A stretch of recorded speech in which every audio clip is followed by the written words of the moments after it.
Welcome to the Fitzrovia area of London. Today I'm going to show you where George Michael recorded the song Last Christmas.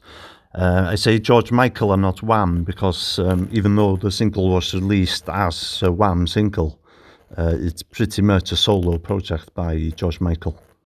This video might interest you if you're a Queen or David Bowie fan as well.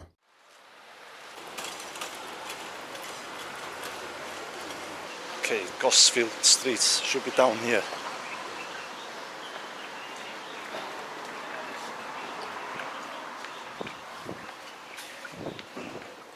Okay, this is it.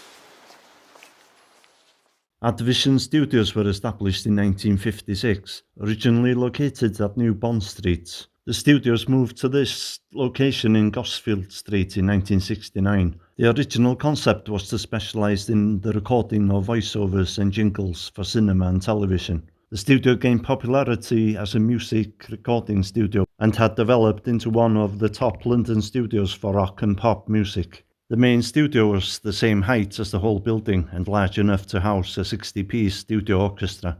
There was a second smaller studio for remix work in the basement and a dubbing theatre upstairs. Feels kind of strange doing a video about a Christmas song in July, but the song was actually recorded in August 1984.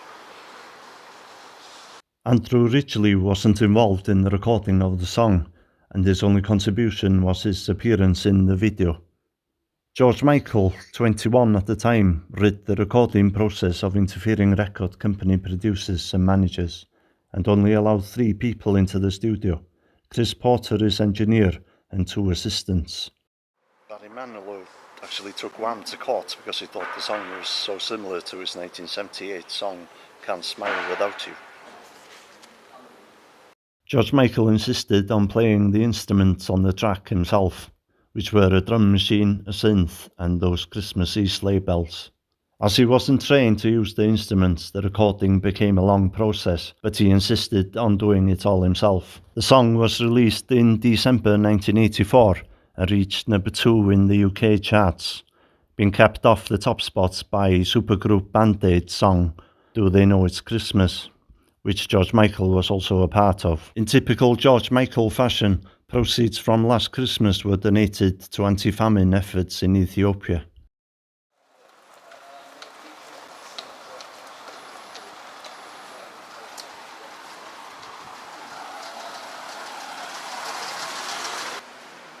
Queen recorded some of the songs for the Flash Gordon album here.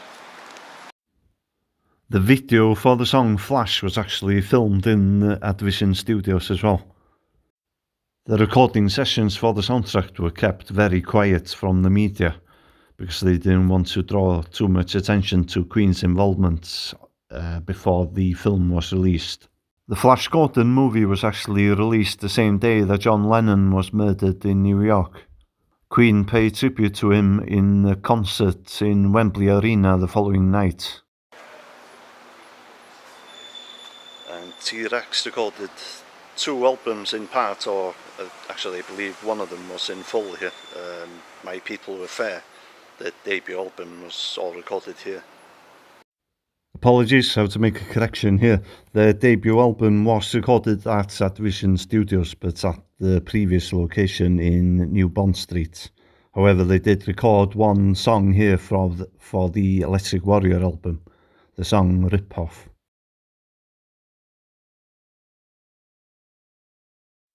There's an interesting story about David Bowie in relation to Advision.